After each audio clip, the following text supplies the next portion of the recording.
Welcome to Creepypasta. Please like, share and subscribe. This will help us make more content for you. Thank you. Time-traveling neighbor. I live in a small single apartment and have been here for about 5 years. When I first moved in, my upstairs neighbor was a guy who we will call Eli. He lived above me for about a year and a half and was friendly enough. One day, when I bumped into him, he asked if I was feeling a bit better. I had not been sick, so I asked what he meant. He laughed, told me I must have been more out of it than he thought. From what he told me, we had talked a few nights earlier and I seemed to think he had moved away. I had absolutely no recollection of this event. I honestly just assumed it was just a very odd attempt at humor and forgot about it. That was roughly 3 years ago, and I now have a young couple living above my apartment.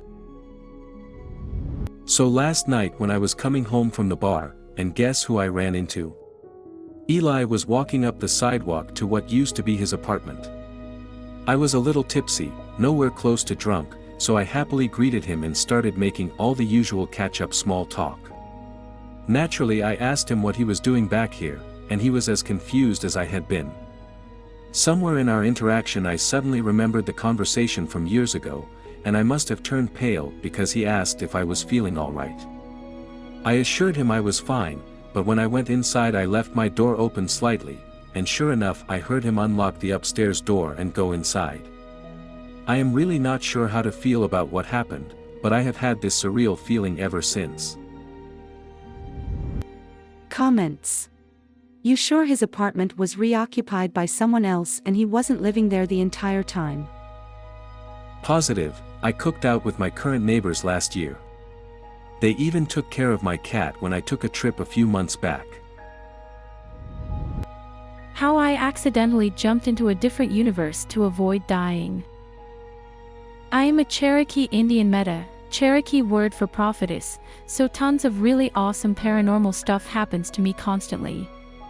I always say I'm so sad for people that don't believe in the true blue magic of life and reality, because it's as if they only get to see life in black and white.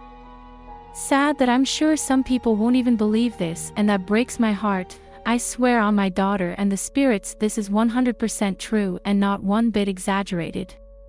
Anyhow, I was around 16 and was with my first ever love, who unfortunately wasn't the greatest influence, and my cousin. We were getting a ride home from my ex's best friend, who was also my cousin's boyfriend, and he was on Xanax. We were weed smokers but nothing else, as I've always been a good girl, hee. It was very late that night, and we didn't want to bother our parents to drive an hour out to us, to pick us up. Besides, me being a meta, we know the spirits always have our backs. He kept on slamming on the brakes, thinking it was the clutch, which was so annoying.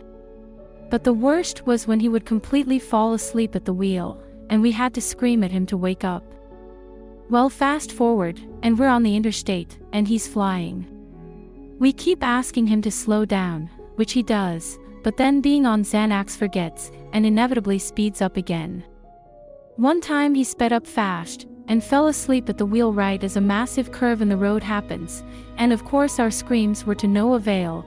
My ex started punching him, also to no avail, so we just screamed, and braced for impact, as soon as we saw the car inches from the concrete wall. As we braced, we either closed our eyes, or covered our faces, and screamed in terror to then realize nothing happened, so when we all open our eyes and look, the car is going perfectly straight, and we're long after the massive curve. We were so shocked and still to this day talk about it. We always wonder what really happened, and what we would have seen had we not closed our eyes in terror.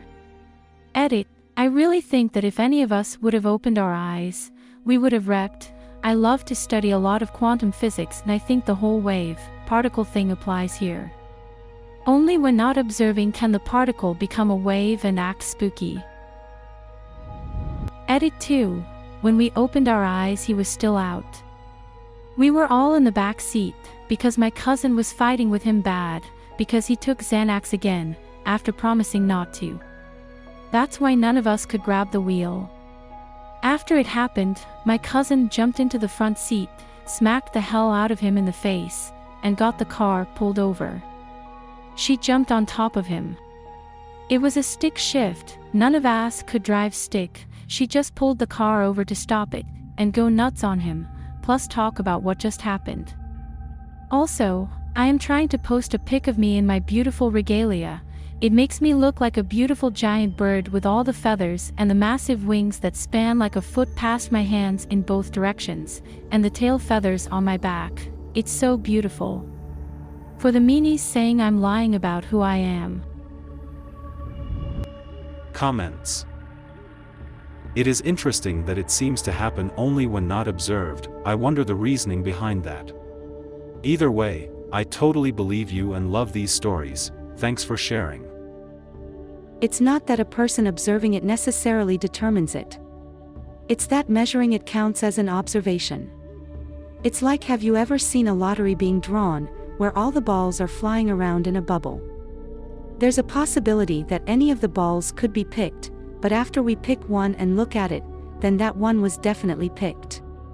You could describe the possibility of any of the balls being picked by a graph of probabilities. One ball being picked simply collapses the waveform, which you hear a lot of in physics, and basically makes it a 0% probability for every option except the ball that was picked, which is now a 100% probability. As long as things are not determined yet, then basically anything can happen. When you're talking about an entire human being with billions upon billions of these quantum probabilities, unfortunately, the chances of all of the particles that make up you moving to another dimension simultaneously is astronomically low. Like, it would probably take a trillions of nearly identical universes running for trillions of times longer than our universe has run, and the chances are, it might only happen once at best. But it's always possible. There's something fundamental about quantum physics that we just don't know or understand. There is a lot of evidence for, and a lot of scientists now believe, that the multiverse is real. That there are a probably infinite number of other universes around us that may or may not look like our universe. My pen pal wasn't real. A few years ago, I made a pen pal from another state through a website. We talked a lot, with very extensive and specific letters, for about a year and some months. She told me about her childhood, her high school experience, and what she was going through at the time. Her family, her house, her city, everything. One day, she tells me that she was going on a vacation, and couldn't send letters, so she sends me her Instagram in case of an emergency if I wanted to talk to her.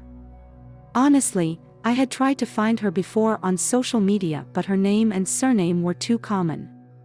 We were very close, and I didn't like talking to my pen pals on social media, but one day I wanted to tell her about an accomplishment I made. I go to the user she sent me, but it didn't seem very active. She had no bio, no PP, and only one photo. I recognize her face because we sent pictures of each other. I open the photo and see it was from 2016, and it had so many comments. Weird, she had almost no followers. I thought maybe this isn't her main account anymore.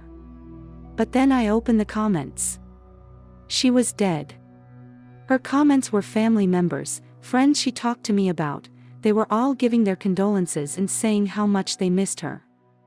I didn't know what to think, so I try and look up what happened to her. Apparently someone had murdered her in early 2017, the year we started writing to each other. Thinking it was a bad joke, how could it be? Maybe she made it all up. I keep on writing letters as if nothing happened. I asked her specifically about 2017 though, if it was a good year or not. She tells me a lot of things that happened that year, and that she went out with a creepy guy for a while. I don't write to her anymore after that and haven't received any letters from her. But it still haunts me, and I still don't understand what the hell happened there. Update. After everyone told me that I was talking to the murderer, I got very freaked out. That never crossed my mind. I did some research, and found out that they had two suspects, her boyfriend and stepmother, and they both went to jail in 2018. But they released the stepmother a while later and closed the case saying that the boyfriend did it.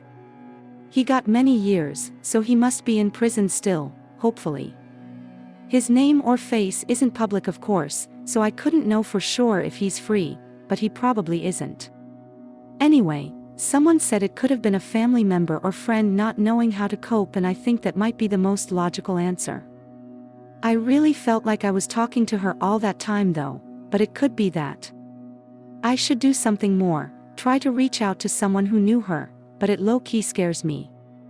Another clarification, the webpage that we met through asks for ID picture and a bunch of other stuff for security measures. It's designed for teenagers and so they don't get catfished.